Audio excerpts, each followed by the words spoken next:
Okay, item number 4. Thank you, Your Worship. The Chief Executive's report is, as usual, fairly detailed and quite extensive. Rather than walk through every item at this point in time, I just want to highlight a couple of issues that I think are important just to mention.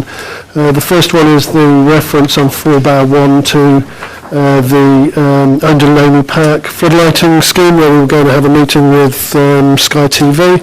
I just want to report back that that meeting with Sky TV has happened, and Sky TV have recommended that we shouldn't spend $1 on the lighting because they can broadcast perfectly capably with the lighting that we have. So there's a potential significant saving in the annual budget for that, but of course you will see along this year as not being completed, but you'll know that it's a very good reason for it to not be completed. So I'm pleased that we actually sort of held fire on that project and made sure that we did actually do a lot of background work, or else we could have spent a lot of money for very little benefit in the end.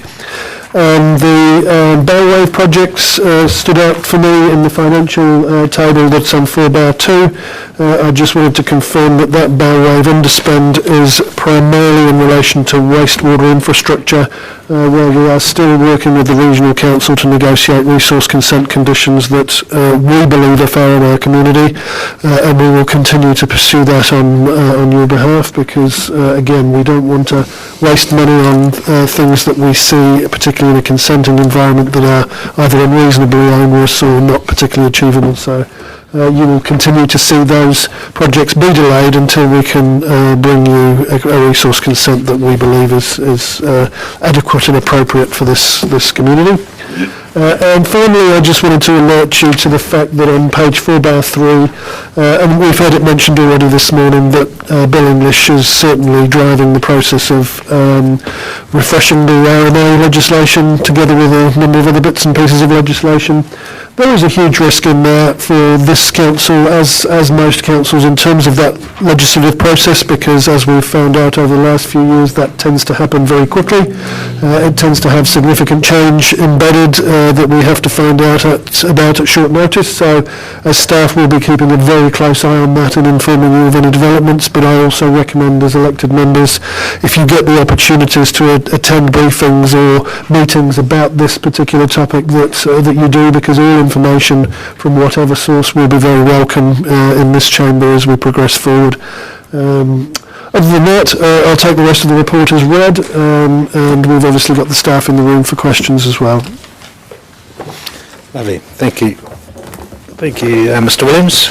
Any questions or queries of Mr Williams? Councillor Harvey. On page 4-3, where it mentions vacant land sales, 2015, those figures are not right. Okay. Thank you. Unless, I'm not sure where you got them from, but Taupo, Kinloch and so on added up to 73. Am I doing my numbers right? They're pretty much double that. You might switch through Year to date? You might find that these aren't up to date. Are you doing from now? They probably haven't got those recent stats through, maybe. Well, for the year to date. Yeah, but they're probably a month behind. No, but it's not that much different. Where did we get the figures from? From Evaluate, and you're right, they are out of date. So, yep. Yeah. And as you know, with the sales at the moment, Well out of date. So what month would that be up to? I think it might be something like August. Bearing in mind that's just Taupo and Kinloch, it won't include the rest of the district. I've got 33 sales recorded for Taupo District from the 1st of April to now. When would that have started? From what month? I'm pretty sure it's a calendar year, so I think from January through to August, I think. Yeah, I did a bit of a recce yesterday and it was about 130 sales, I thought. So that's a really good thing. So I'd say understating it. Thank you, because it's important that we do get the figures right. But the purpose of the table and the information immediately prior to it was to alert you, if you didn't already know, that Taupo is actually going through a pretty good time at the moment. Yeah. We need to celebrate that, but we also need to ensure that we don't sort of get ourselves ahead of ourselves either. So we're monitoring it. More than last year, whereas it shows it's less than last year, and it's Yep. definitely not less than last year. Right, okay. Yep. Sorry, Councillor Park next. Yes, thank you. Just on 4-2, under emerging matters or risks, it talks about the work being done on the council's risk statement. I just wondered what the time frame was for that paper to be presented to council. Through you, Mr Chair, probably to the next Audit and Risk Committee meeting as initial starter, which I think is February, I think the next meeting is. February, I think. Councillor Johnitz? Thank you, Your Worship. Just through the Chair, Rob, just a point of clarification on 4(3), just in regard to the Easter trading hours and the bill that's before Parliament. It says in your report here that they'll be asking for submissions by the 21st of January.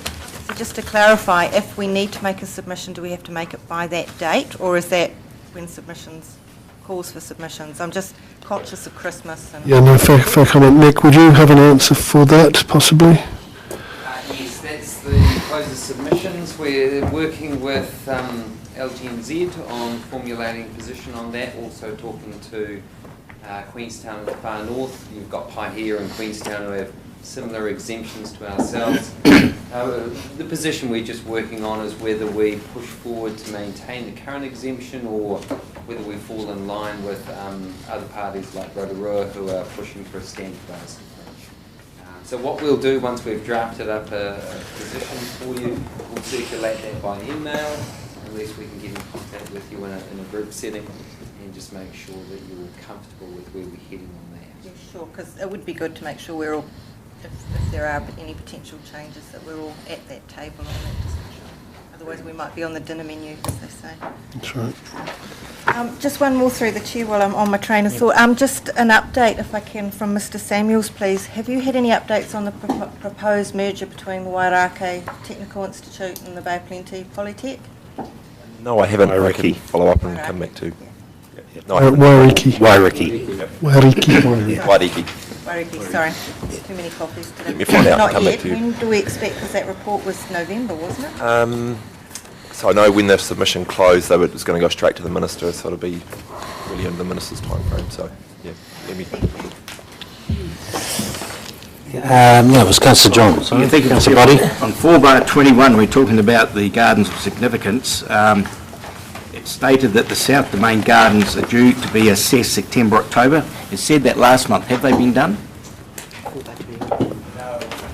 John. I think it's actually November. I don't know whether that figure's wrong. It's coming up before Christmas. I think it does say September, October, but it's Yeah, I'm sorry. I think there's a mistake on that. It's actually a local gentleman that does the assessment as well. Yeah, it is. Yeah. Yep. Well, there's a group of them, but he's one of them. Yeah. Mr. Chairman, my next question, sorry. Are you right? My next question may well be to Mr. Lewis. On 4(24), there's comments of 21 minor spills through the waterways last month. That was 10, and then if we go down the next one down to sewage fault out calls, it says 38 through to October, and yet last month it said it was on track. So they seem to be some quite large call-outs over a short period. The 38 call-outs are for all things, not just spills, and that's for the 4 months to October. The target is less than 8, and we're currently at 2.11. So we're well within our target. I think it was just the fact that last month, and I'll check it up because I've got last month's agenda here, that there was 0. I said that we're on track, so that may be the number that you say we measure on. Yeah, I'd need to check last month and see, but I didn't think it was 0 last month. No, on track, that's what I was getting at. Yes, yeah, and we are on track. Councillor Christowski. Thank you. Just going back to 4(1) and 4(2) as regards to the flood hazard plan change. I understand there was a meeting in Turangi on the weekend. Is there any update that someone can give me on that? Who was there? John was there. Turangi Open Day went really well. We held it at the Bridge River Lodge. We had a number of councillors from our working group there, which was excellent. Really helped having elected members there, I must say, in terms of interaction with the community. We reckon we had somewhere in the region of about 30 odd people turn up. A lot of those stayed for the duration, which was really good. Everyone was pretty happy with the way things went.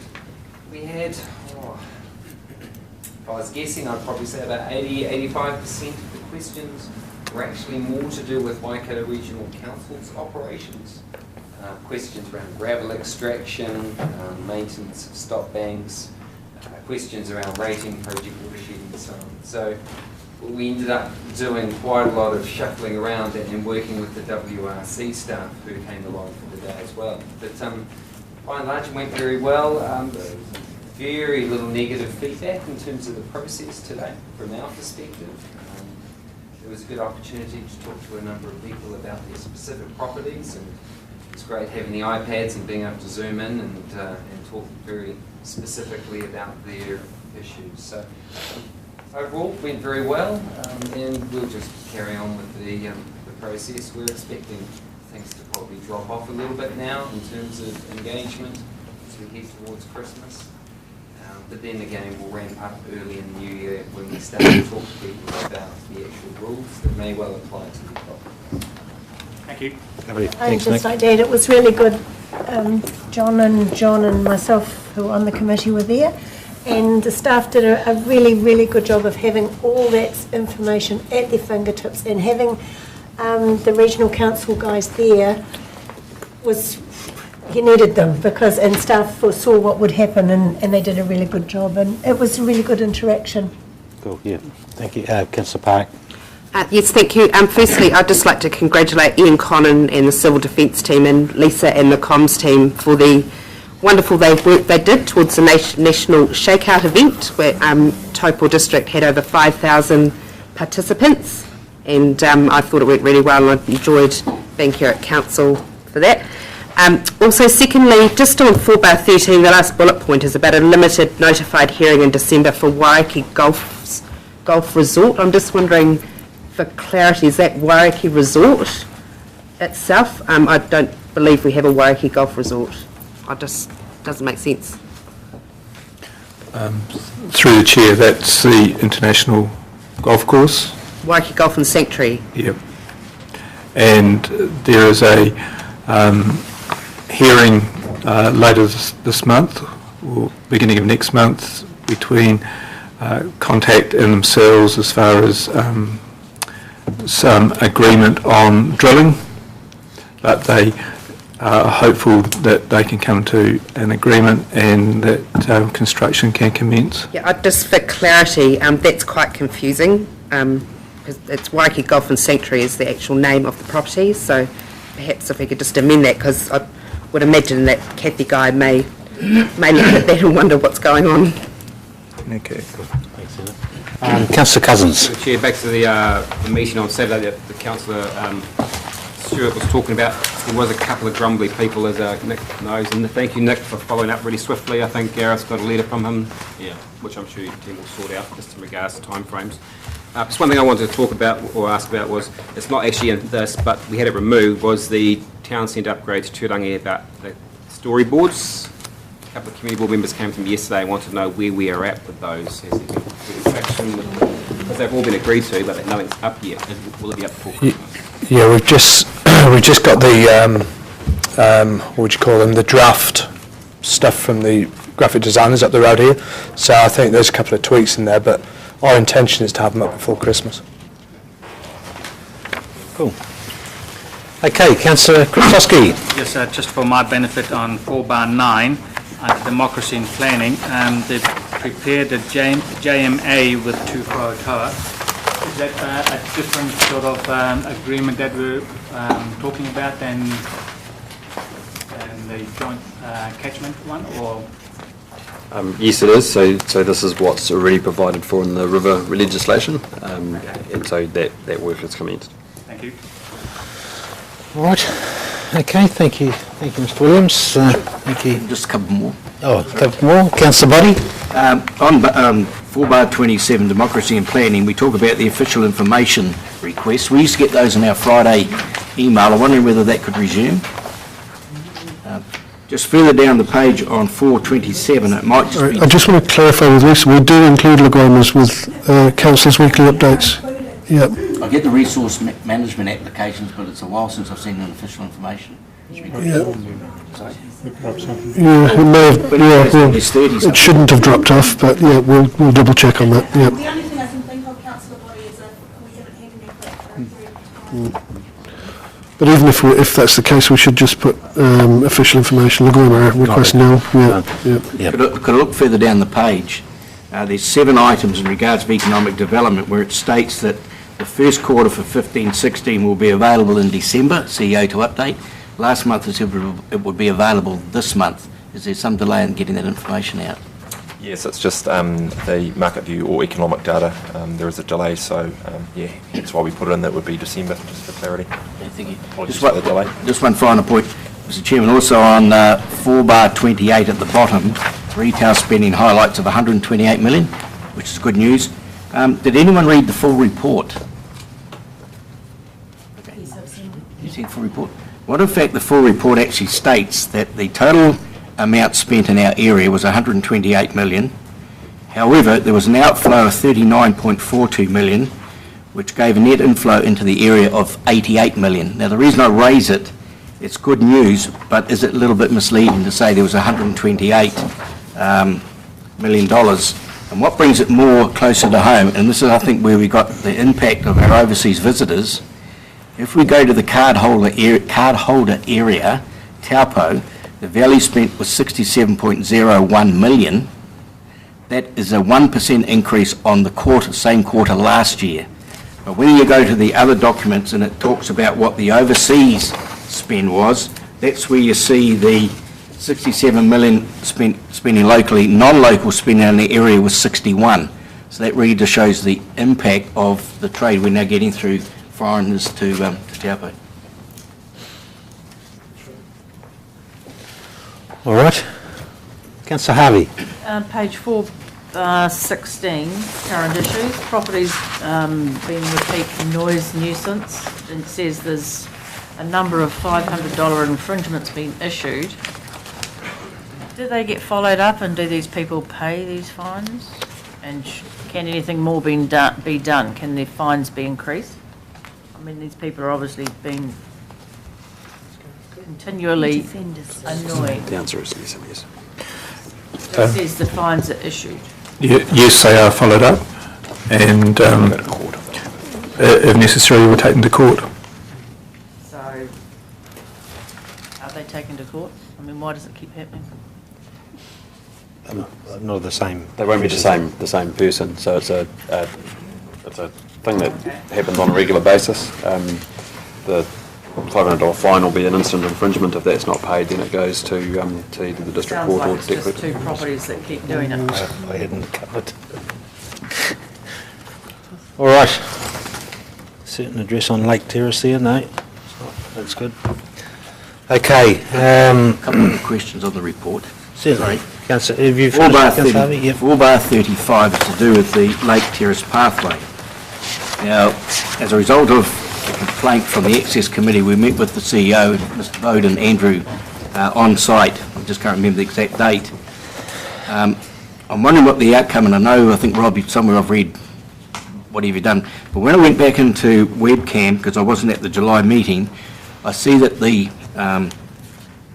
document here, 435, says the contractor was Fullerton Hogan, and yet in fact it was by our website, agenda, etc., it was given to TR Construction. Are they one and the same? I think one is a subcontractor for the other, so that's the problem, one of the issues is that we've had subcontractors working on the project. point I'm making, we gave a contract to a certain company, and the concrete work seems to be subcontracted out, and quite frankly, the piece we looked at, Rob, was a mess. That's right. What are we going to do about that? Yep. Oh, sorry. I understand that that's going to be repaired. I don't quite know where TR Construction's come from, because it's Halliwell. It's Halliwell Construction. Yeah, Halliwell, it's not TR See Construction. Halliwell's name on the van, Yeah. but we, on that agenda document, had, because I wrote it down this morning, we had down TR Construction, so didn't they exist? I guess the thing for us is the responsible contractor is the one that we've approved the contract to.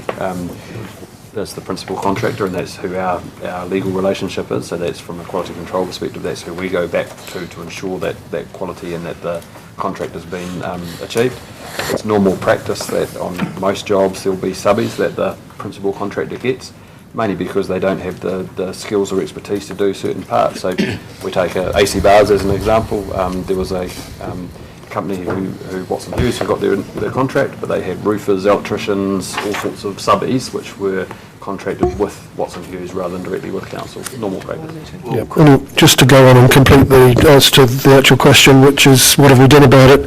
We actually met with, you pointed out the Mobility Access Group, or members of that Mobility Access Group. Andrew committed to installing a few more drop crossings for access onto the path, which has been incorporated into the programme. The contractor was, or should I say the subcontractor, was also called to a meeting to discuss the workmanship issues, and they have been resolved ongoing from that point that the meeting was held. So We, as a council, did have a project manager on site to deal with those. we have a project manager that is involved with the project. He's not on site 100% of the time, but he's certainly paying daily visits to the site. Yeah. So the two sites we're now allowing down for access for mobility people, does that have to go through the council for approval through our normal parking, or is it just that it's to be done? It's part of the project, and it was in the ideal location that particular member recommended, so that was just JDI. Yeah, thank you. Great, okay. That's it. All right, suggested resolution there on 4/4. Information be received. I have a move. Thank you, Councillor Trewavas, seconded by Councillor Krasowski. All those in favour, please say aye. Those against? Carried.